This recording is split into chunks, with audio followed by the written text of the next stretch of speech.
Hello everyone, আসসালামু আলাইকুম। Welcome করছি আমার নতুন আর একটি ব্লগ ভিডিও দেখার জন্য। এখন যেহেতু প্রচুর পরিমাণে শীত পড়ছে কোরিয়াতে, তো যার কারণে বাইরে কোথাও ঘোরাঘুরি করা একেবারেই পসিবল হচ্ছে না। বাইরে যে এত পরিমাণে শীত, মনে হয় কিছুক্ষণ যদি দাঁড়িয়ে থাকা যায় তো মানুষ ফ্রিজ হয়ে যাবে, এরকম একটা অবস্থা। তো যাই হোক, আজকে আমরা লোতো ওয়ার্ল্ডের এইদিকে আসছি। লোতো ওয়ার্ল্ড টাওয়ার তো এটা মেবি 126 তালা না 23 তালা হবে, হয়তো বা 23 তালা। তো এখানে উঠবোর জন্য আসছি, যদিও সন্ধ্যার দিকে আসছি, তো বলতেছে যে এটা মেবি সন্ধ্যার দিকে বন্ধ থাকে, উঠতে দিবে না। তো দেখা যাক কি হয়।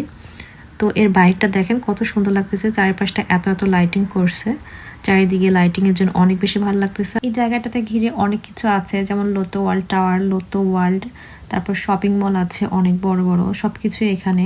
তো আজকে লোতো ওয়ার্ল্ডে আমরা ঢুকবো না, ওখানে অনেক ধরনের রাইডস থাকে, মানে বাচ্চাদের জন্য, বড়দের জন্য অনেক ধরনের অ্যাক্টিভিটিস করার মানে সব জিনিসপত্র ওর মধ্যে আছে। অনেক বড় এটা এবং সুন্দর। ওইটা অন্য একদিন আমরা ওখানে যাব, তো আজকে ওখানে যাওয়া হবে না। তো আজকে আপনাদের সাথে আরেকটা জিনিস শেয়ার করি, সেটা হচ্ছে কোরিয়াতে যে কোনো শপিং মলে, মানে বড় বড় শপিংগুলোতে গেলে ওখানে মানে আন্ডারগ্রাউন্ডে অনেক অনেক জায়গা জুড়ে এরকম গাড়ি পার্কিংয়ের জায়গা আছে। শুধু তাই না, মানে আন্ডারগ্রাউন্ডের নিচতলায় মানে 4 তালা 5 তালা এমনকি 10 তালা পর্যন্ত আছে। যেমন এখন আমরা অলরেডি মানে আন্ডারগ্রাউন্ডের 4 তালায় নামছি, নিচে মাটির নিচে। এটা আরও যে কত দূর যাইতে হবে পুরোটা বুক, মানে কোনো জায়গায় গাড়ি রাখার জায়গা নেই। তো এখানে অনেক এরকম ইনফরমেশন দেওয়ার জন্য লোক থাকে, যে কোন দিকে গাড়ি পার্কিং করলে জায়গা পাওয়া যাবে, সব কিছু ওরা ডিটেলস বলে দেয়। তো যাই হোক, আমরা শপিং মলে চলে আসছি। আজকে লোতো টাওয়ারে ওঠা পসিবল হবে না, কারণ আমরা অনেক লেট করে আসছি। তো এখন নাকি ওখানে উঠতে দিবে না, মানে বন্ধ হয়ে গেছে ওইটা। তো ওইটাতে উঠতে হলে দিনের বেলা আসতে হবে। তো যাই হোক, তো এখন আমরা শপিং মলে একটু ঘোরাঘুরি, ইউনিক্লোতে ঢুকলাম এখানে। তো ইউনিক্লোতে দেখা যায় যে অনেক ছাড় দেয় মাঝে মাঝে, অনেক সুন্দর সুন্দর জিনিসের মানে বেশ কম টাকায় দেয়। তো এখানে একটু ঘোরাঘুরি করতেছিলাম। এখানে একটা আমার প্যান্ট পছন্দ হয়, এই ইউনিক্লোতে যে লেডিস প্যান্টগুলো থাকে, এগুলো বেশ কিছু প্যান্ট আমার খুব ভালো লাগে, অনেক সুন্দর সুন্দর ইউনিক ডিজাইনের আসে। তো এটা আমার হাজবেন্ডেরও খুব পছন্দ হয়েছে, তো এটা নিলাম। ইউনিক্লোতে বিভিন্ন ভ্যারাইটিসের মানে পোশাক পাওয়া যায়, যেমন এখানে বিভিন্ন কান্ট্রির পোশাক একসাথে রাখা হয়। তো এই জন্য আসলে মানে ভালো লাগে। তো এখানকার প্যান্টগুলো আমার বেশি ভালো লাগে, লেডিস প্যান্টগুলো যেগুলো। তো যাই হোক, যেরকম সুন্দর লাগছে সেরকম দামও রাখছে। যেমন একটা প্যান্টের দাম রাখছে 49,000 ওন, যা বাংলা টাকায় প্রায় 4 থেকে 4,500 টাকা হবে হয়তো বা এরকমই। তো যাই হোক, এখন আমরা এই যে শপিং মলে একটু ঘোরাঘুরি করব। আর ছুটির দিনগুলোতে বিশেষ করে মানে প্রত্যেকটা শপিং মলে বা এরকম যে ইনডোর যে জায়গাগুলো থাকে, এগুলোতে মানে মানুষের অনেক বেশি গ্যাদারিং থাকে, কারণ বাইরে তো অনেক শীত, আর বাচ্চা কাচ্চা নিয়ে তো বাইরে ঘোরাভাবে সম্ভব না। এই জন্য কোরিয়ানরা বা ফরেনাররা যারাই বলেন কেন, সবাই এরকম জায়গাগুলোতেই মানে ছুটির দিনগুলোতে ঘুরতে আসে, শীতের দিনে বিশেষ করে, যেগুলো ইনডোর টাইপের যে জায়গাগুলো থাকে। কোরিয়ার প্রত্যেকটা শপিং মল বিশেষ করে মানে প্রায় শপিং মলে অনেক বড় বড় হয়।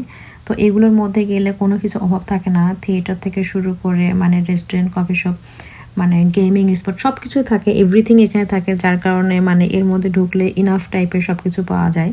তো যার কারণে বেটার হয় এর মধ্যে ঘোরাঘুরি। আর সামার টাইমে তো বাইরে অনেক বেশি ঘোরা হয়।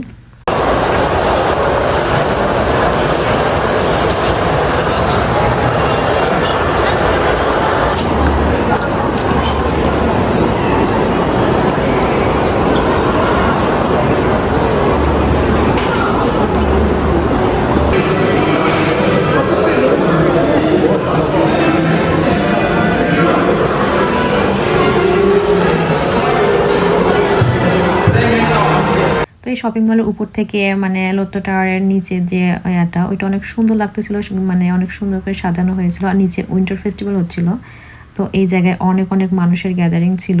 আর এটার মধ্যে ঢোকার জন্য সব সিরিয়ালভাবে এভাবে দাঁড়িয়ে আছে।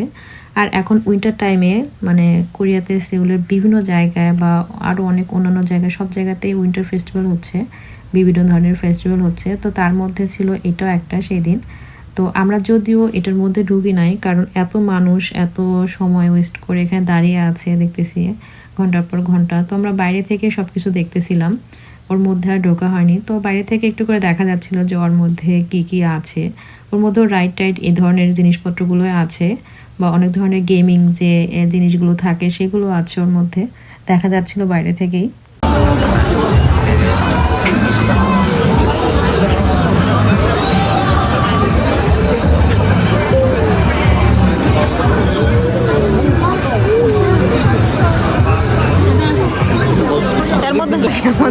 হচ্ছে এটা।